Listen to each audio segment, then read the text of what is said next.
Hi YouTube! I had some time today, so I thought I'd do a get ready with you while demoing some of my brushes. So I've selected a full set of brushes that I can use for a full face of makeup, and I'll be showing you how I use them and what I use them with. So this is the first time doing a get ready with me. I still have to figure out my configuration of the camera versus the mirror, so if it starts shaking, it's probably me rearranging stuff, or I drop something and I'm lunging for it. So the brushes I have today are starting with this little guy, the Koyudo Fupa oh 07, the Hakuhodo S103, and then moving over here. This is a discontinued Cinema Secrets Kolinsky Filbert brush in size 26. This is the Tanseido YWQ 17. This is the Sonia G Mini Cheek.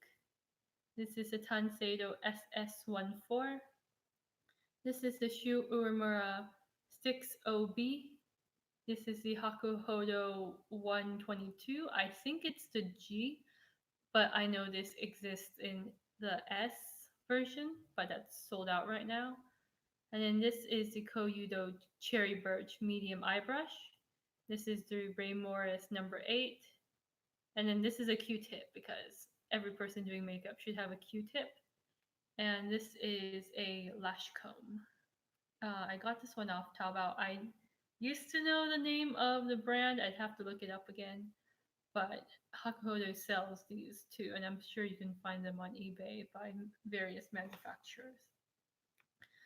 So I'm going to be starting with sort of the more face complexion brushes and then going to the detail face brushes and then finally doing the eye. And I have a little bit of makeup spread around me. So if I'm looking around chaotically, it's probably because I thought I brought something out and didn't find it. So setting up my mirror now. I'm just using a giant palette mirror. So if I'm sort of confused looking, it's probably because I need to get the right angle. So for foundation, I usually use the Kevin Kwan Sensual Skin Enhancer. My shade is oh 07. And I already have SPF on, hence why my face looks a little shiny. And I have, or I should have a lip balm on. I should grab that.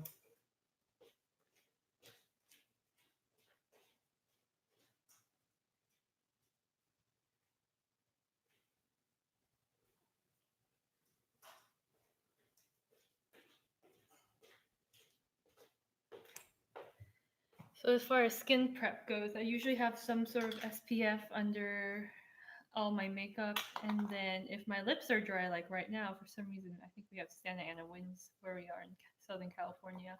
They're super dry. So I'm going to apply a balm, and then that'll sink in and moisturize as I'm doing my makeup. And hopefully they'll be ready to go by the time I get to the lip step. So this is the First Aid Beauty Ultra Repair Lip Therapy. I got it as part of a kit over the winter, and I've really been liking it. Wish I had it when I was on Accutane, but oh well. And if you hear stuff in the background, laundry is running. So starting with a little bit of foundation, I go in directly my fingers because I'm the only one that uses this, so I don't really care so much. So I concentrate it in the center of my face. And to give you an idea of what this brush can do, I'm going to do one half of my face first, and then show you how it looks on the other half.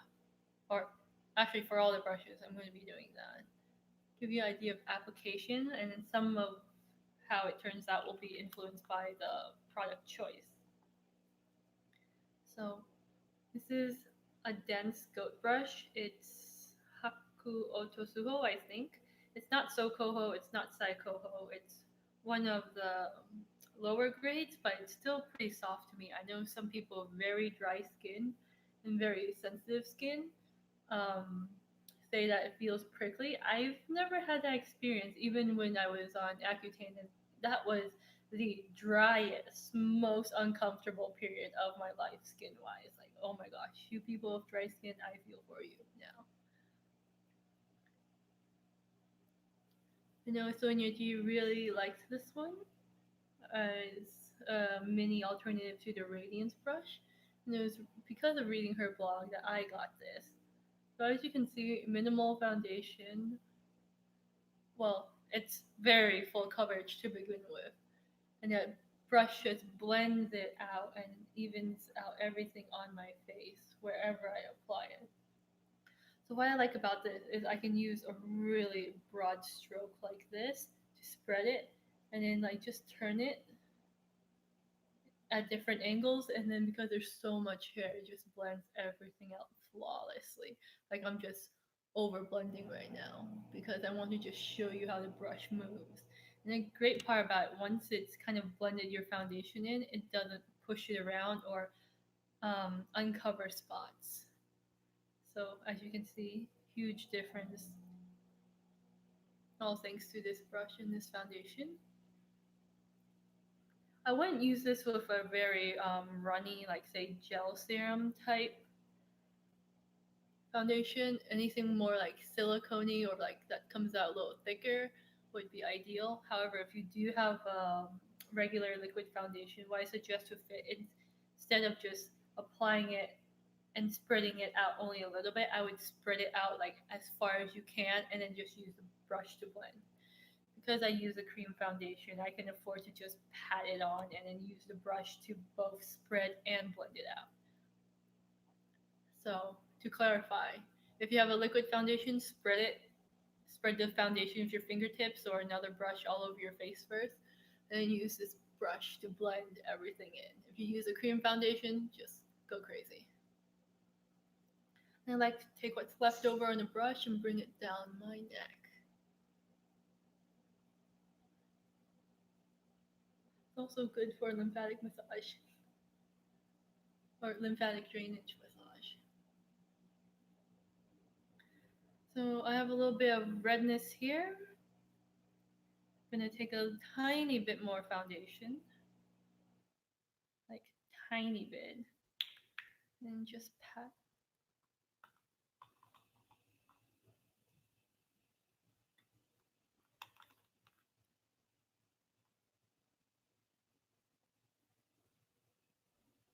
Probably the redness is probably not showing up on the camera, but I can see it in my mirror. One day I'll get a better camera, but until I start taking YouTube more seriously, if ever, webcam will do. Okay, that's the Koyudo Fupa 07.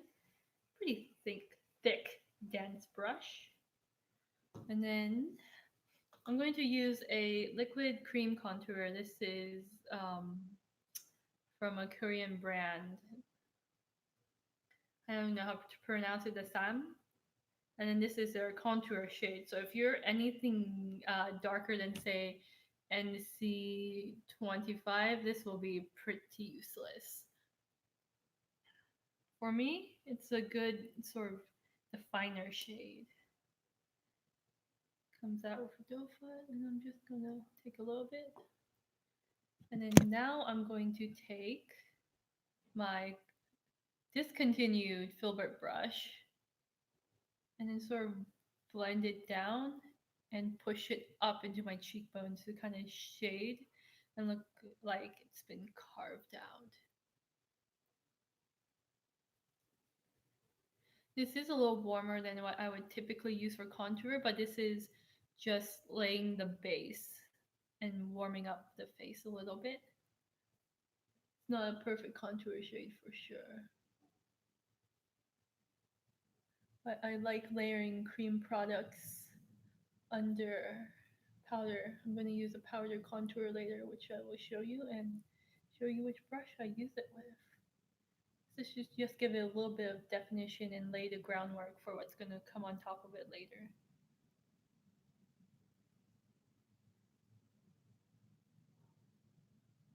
I'm going to take the excess, run it under here.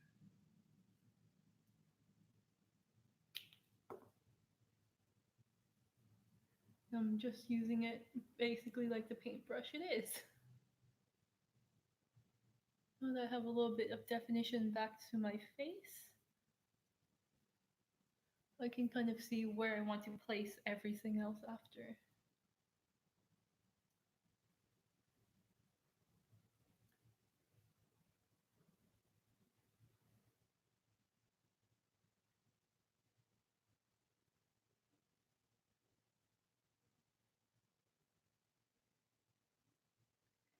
It's really a shame that Cinema Secrets discontinued these brushes because I really love them. Like, this is an awesome brush. Yes, it's very long and it's hard to pack and travel with, but the bristles are of such high quality. I don't know why they discontinued them. Actually, I can probably guess why. It's probably got too expensive to manufacture. But if you can find these on any reseller site, definitely snap them up. Okay. Gonna go over some all over powder. I'm using the Hourglass Ambient Powder in Ethereal Light. Yes, I know this is supposed to be luminous, but the thing with the Kevin Kwan Central Skin Enhancer is it kind of gives me too much glow, more than I would like, and this is actually one of the more matte finish ambient lighting powders, so using this actually takes down the shine. So I'm just gonna generously roll this in here, and then press it a little bit to distribute it with the pressure, and then take it all over.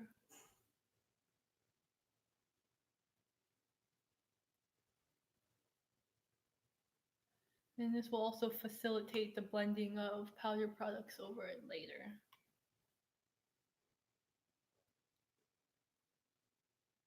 So you can use any powder brush you like. I just really like using big fluffy ones. Like, some people prefer small powder brushes so they can just do small areas.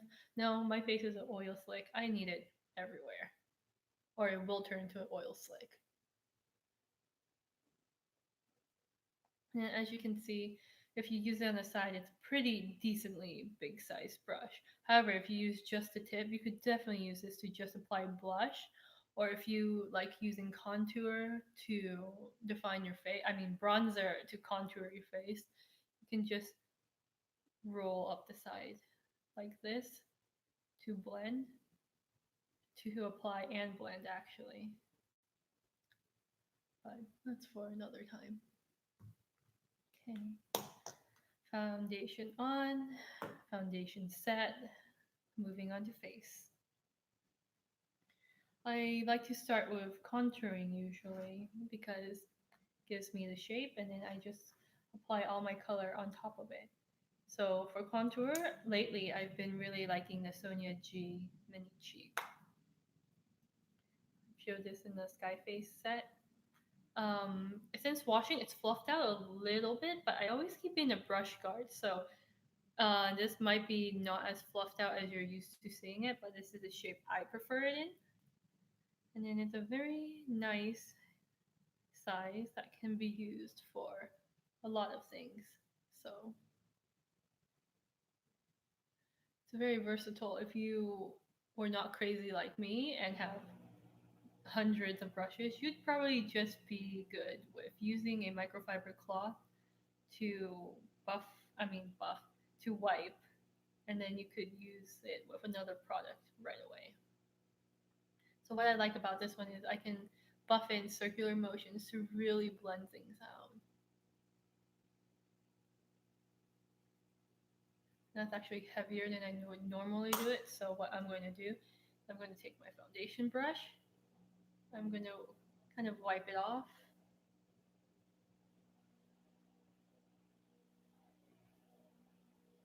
Wiping and blending at the same time.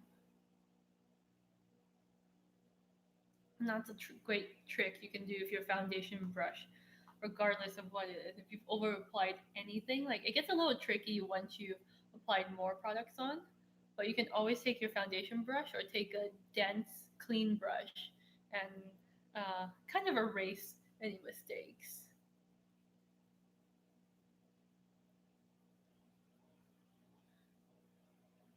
So what I'm doing is, it looks like I'm just going in circular motions, but what I'm doing is I'm really pressing on the upward part of my circle and kind of pushing it into the skin and pushing it up. Like if my cheekbone had an overhang, I'm pushing it into there.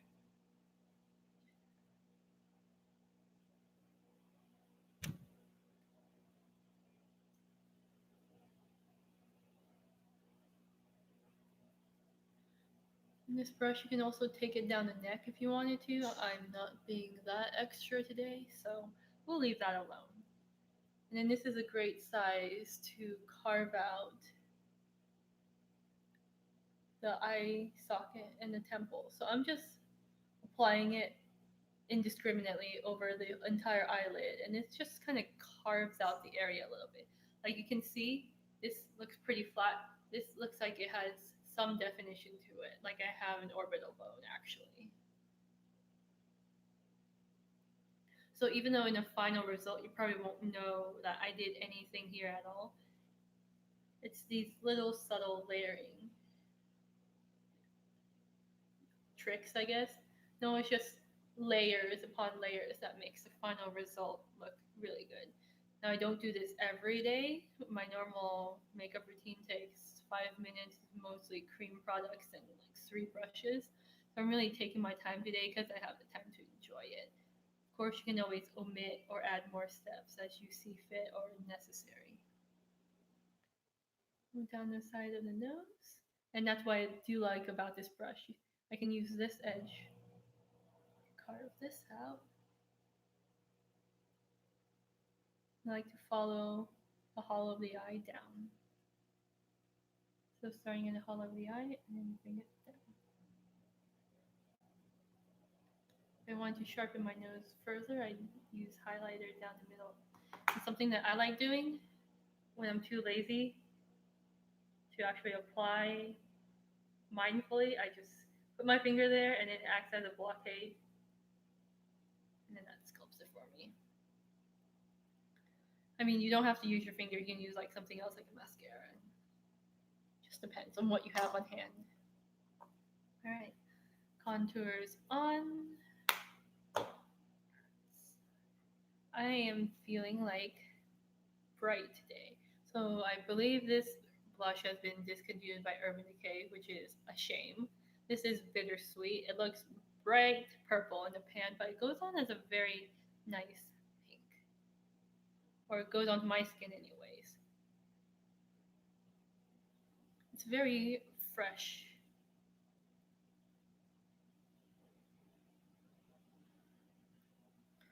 And I've really been liking this angled brush, even though I'm pretty sure this is billed as an eye brush on the Tanseido website, to apply blush because it's so small and precise. I can apply it exactly, I can apply product exactly where I want it. And I love how the brush just fans out and diffuses along the less dense edge. Of course, the shorter end of the angle is going to be the more strongly applied portion of it. So I purposely use the short side on my lower cheek, so it'll apply color more strongly and it creates the illusion of it looking more dark. So then, in contrast, the long side applies it more lightly, more sheerly, and that deposits less color. So then that sort of ombre creates more definition, and I haven't even used highlighter yet. And do it back here to blend the blush into the contour a little bit. And I'll just sweep around the edge just to finish everything off. Add a little bit of color to the middle of my face, otherwise the middle of my face is just white. And I also really like to take what's left over on the brush, apply it to the temples. Add a little bit of color back in to the other parts of my face. It's very subtle. It's probably not showing up on camera, but in life, it looks a lot more natural because I don't know, people's faces are not one uniform shade. If you look at painting theory, especially for portraits, they've designated out three zones. And so like the lower third of your face is green, middle third is more pinkish red, and then the top third is sort of yellow because of increased blood circulation, blood flow here.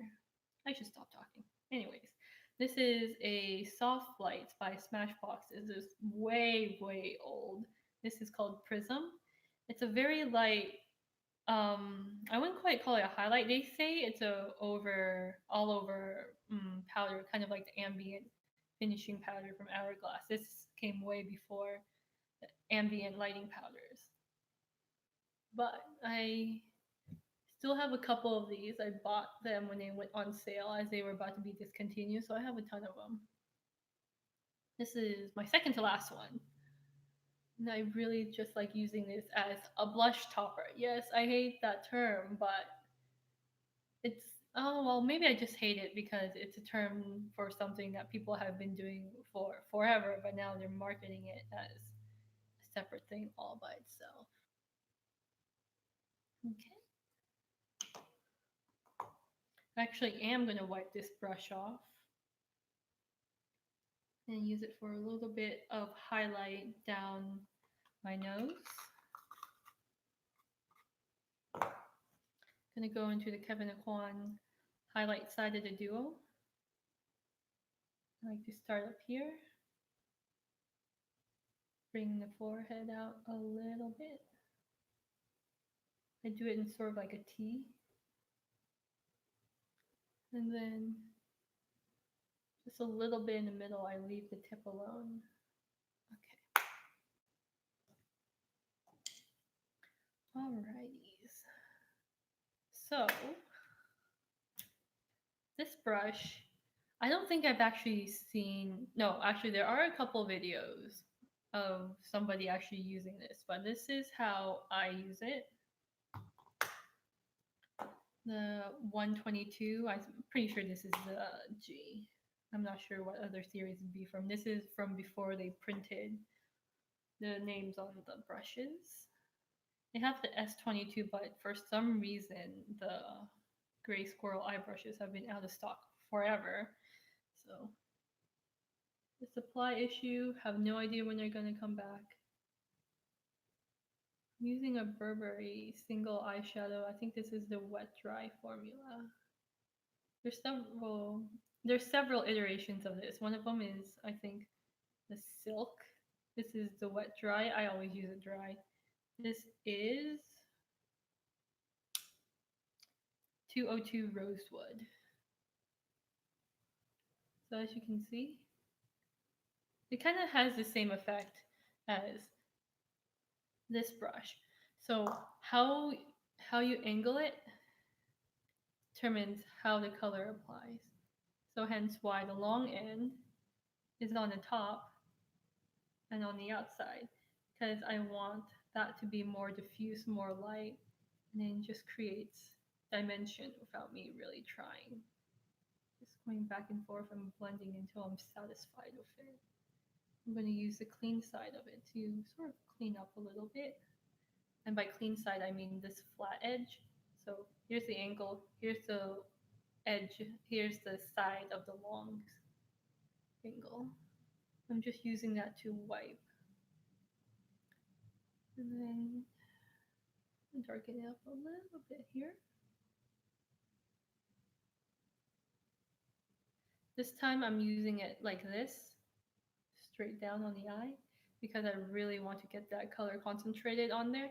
So this deposits the color, and then these tail just sort of drag it and blend it for me.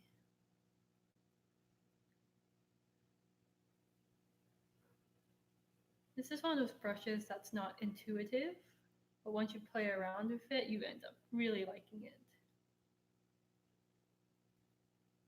One of those brushes where you go, gee, I'm really glad I got that. And then when it's being washed and dried, you go, I wish I had that right now.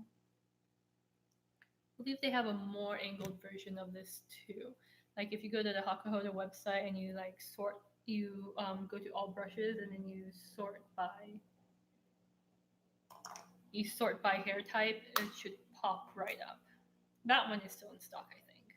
I tried to pick brushes that were in stock, but I really like the Cinema Secrets one, so I had to pull that one out and use it. Okay. Because I am feeling pink, I am going to be using another oldie. This is Woodstock by Urban Decay, and I don't think they sell these palettes anymore, which is an utter shame. So for that, I'm going to be using this medium Koyudo brush. And then what I just did was I just rolled it in the pan to pick up all that color. I don't like swirling it tip down. I like rolling my brushes most of the time. Apply a little pop of color. And then again, that tip, because I'm dragging it like this, I say dragging, I'm gliding it this way across the skin. That tip just blends it for me, while the side where I've picked up the color deposits in.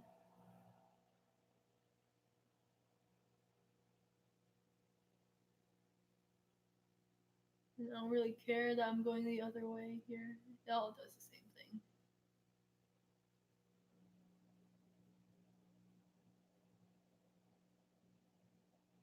I do flip it around and go this way with it because I do care about that outer edge and how that looks. Apply actually a little more to this side.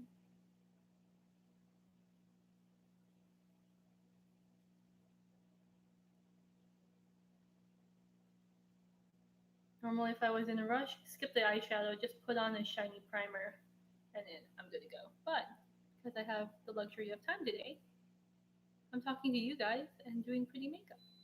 Or I think it's pretty at least. Again, I apologize for the laundry going in the background. There's just been a lot of it piling up, so it had to get done.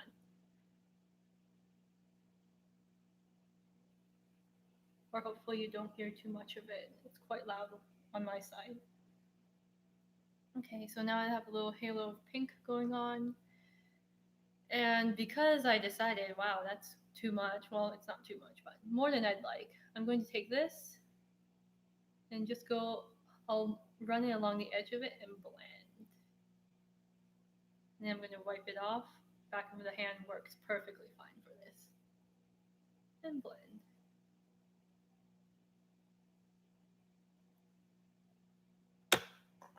Do I want to do it on my under eye? Yeah, pass. Pass on the under eye.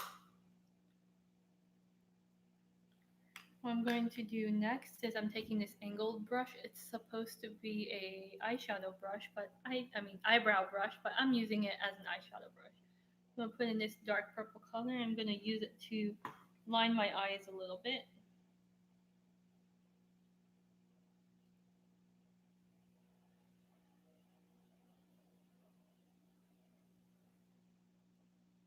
It doesn't work as well from that angle when I don't have a big mirror in front of me. Oops.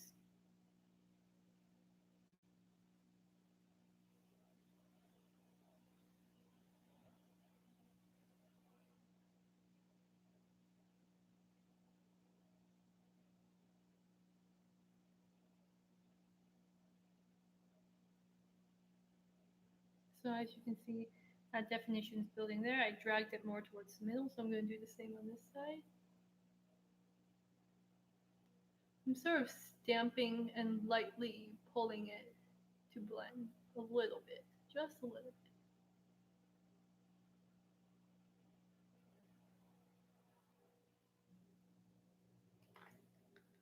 So I have a little bit of fallout. I'm going to take my finishing brush and wipe it away. Okay, now that I have a little bit of definition to my eyes, now it's a matter of playing around and seeing what else I want to do. So I might want to do a little bit more on the edges. So I'm going to take this sort of plummy color, and this will also tone down the pink a little bit. So again, rolling, and then gonna roll it on the back of my hand. Tone it down so it doesn't apply so much off the bat. I'm gliding it across my skin in this kind of motion, and it just blends in beautifully. So because that was a more of a muted plum color, it's taking down the pink, and because of that mutedness, that quality, it's also going to make the area look darker and more defined.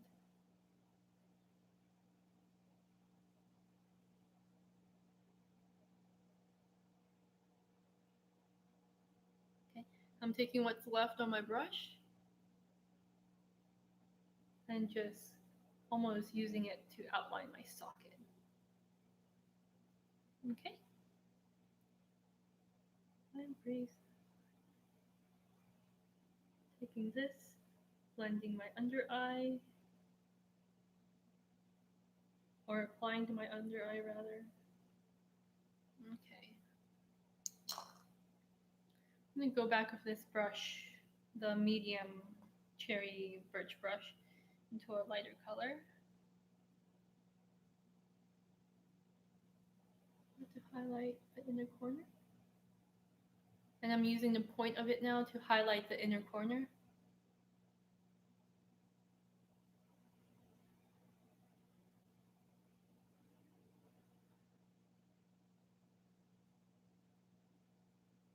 I wouldn't say highlight so much as brighten a little bit. Because there's that residual pink on there, when I put it into a stark highlight like this, it doesn't look stark once I apply to my eye because that pigment on the brush that's already on the brush kind of mixes with what I'm adding to it. So that's the advantage of not having a new brush for every product. Okay. And then what I like to do with a light color is I like to take it right up to the edge of the socket because earlier we put the dark contour color all the way from here down through here. So if I take this and put it right on the edge of it, it kind of carves it out even more. So when you layer stuff, you have more to work with later on and more to create with. Okay. And then I always like to take a Q-tip and clean up a little bit because sometimes color falls, as you can see. And you don't really notice until you wipe it up how big the difference is.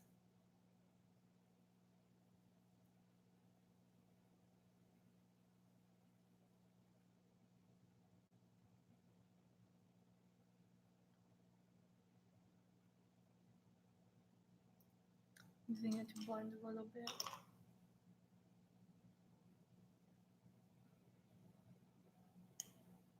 Okay.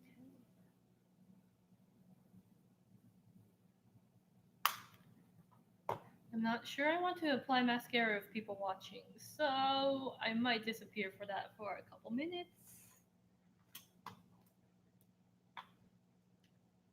I'm going to take a small pencil liner.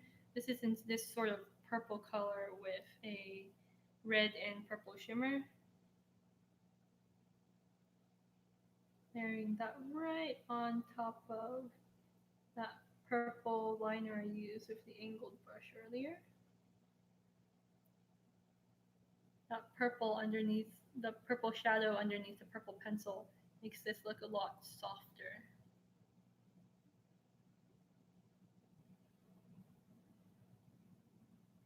Wing it out ever so slightly. Okay.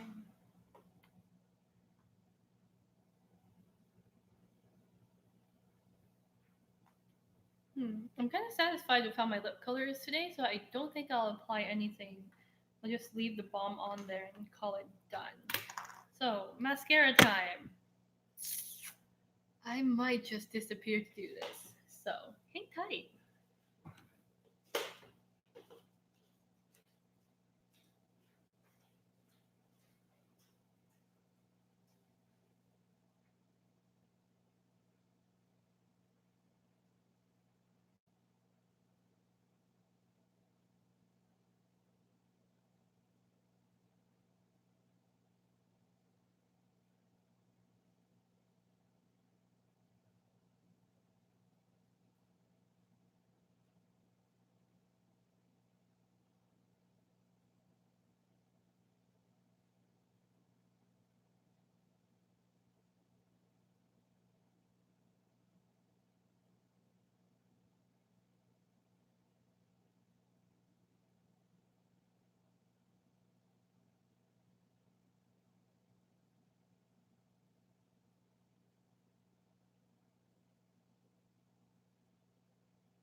So I really have to say, darn it, I don't have any mascara clumps today. Otherwise, this is what I use the mascara comb for. I go underneath, lift it up, keep it pointed up like this, and I just run it through.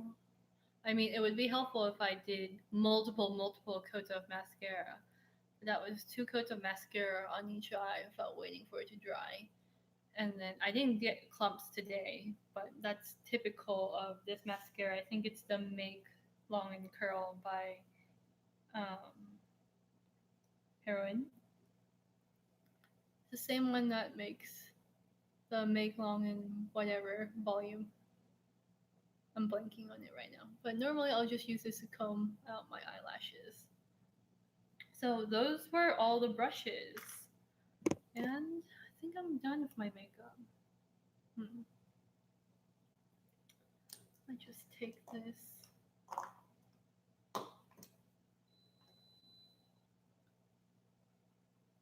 And I've wiped this on a brush. I'm going to take this, tone it down a little more.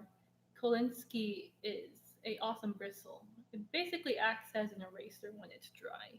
Dry, clean. So as you can see, it took down the halo a little bit because I basically wiped the eyeshadow off. Wipe it on the back of my hand.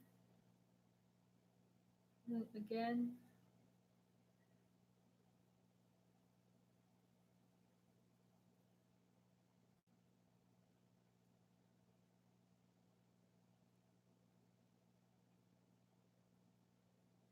Oh, eyebrows. That's right. I don't really do much for eyebrows. So, admittedly, what I do is I take something, a lotion, a balm, because I have the lip balm on hand. I'm going to use this. Take a tiny amount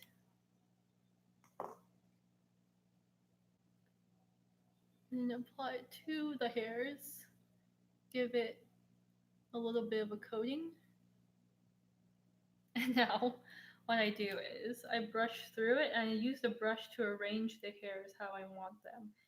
So the balm kind of fixes the hairs into place. So what I do is I kind of roll a bit, roll up, roll down, and arrange the hairs to point in the direction I want them and to be the right fluffiness. So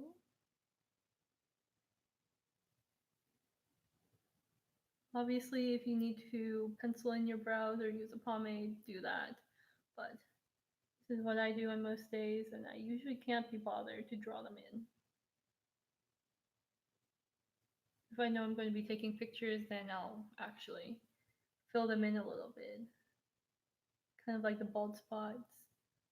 Like here would be one, but on most days, I don't care enough. I already did everything else. That's enough effort. I get them to match. And I have more hair on this eyebrow this time. And the lighting's also a little bit uneven. It's coming in at an angle, so they're gonna look a little bit uneven regardless. So that's one thing why that's one reason why I would actually fill them in with color if I was going to take photos, because there's no reliable way of knowing which direction the light is going to come in and whether the hair is going to cast a shadow or not on my face. So those are the brushes. Again, we have the Koyudo Fupa 07. Really dense Otosuho goat hair.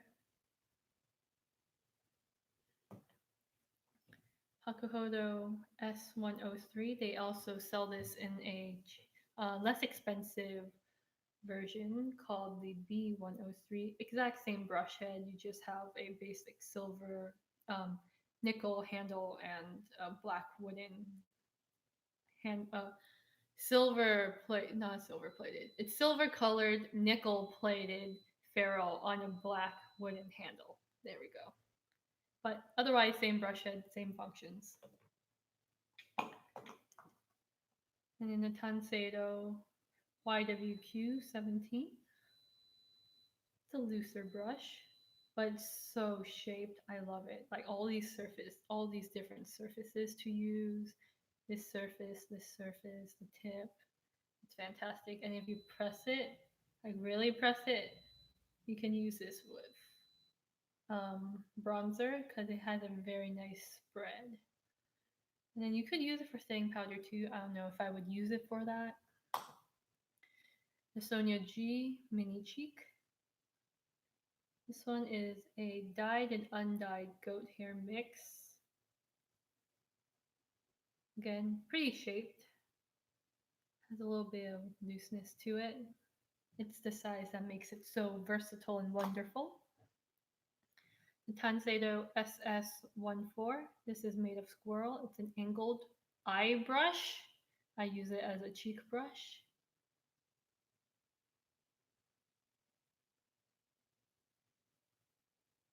It's round from the top.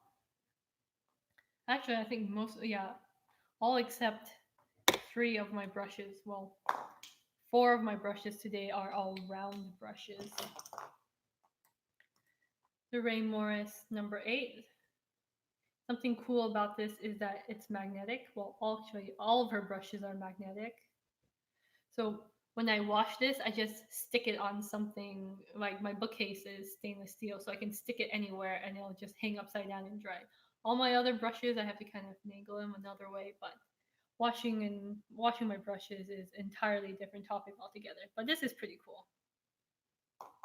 I mean, technically you're supposed to stick it on a plate and then you store them there and then you pick them off and use them, but I use it to dry. And this is the medium uh, pointed round eye brush from Koyudo. And then all of the white goat hair brushes here clean beautifully. Like they can get covered in pigment and then just wash right away. I use either the Beauty Blender soap or I use one that I've been making. And then this is the Hakuhodo Canadian Squirrel G122. As of right now, I can't find a G122 on the website. I can find the S22, and that one is out of stock. And finally, the angled Water Badger eyebrow brush that I use as more of a liner brush today. This one isn't the most pleasant to use on the eyes, but I can tolerate it just fine. You can find the shapes in like horse or pony because it provides a lot of strength to work with.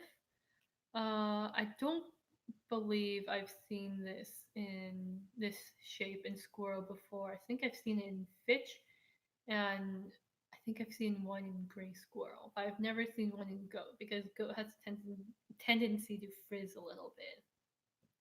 So the nice thing about water badger is it stays really streamlined and true to shape.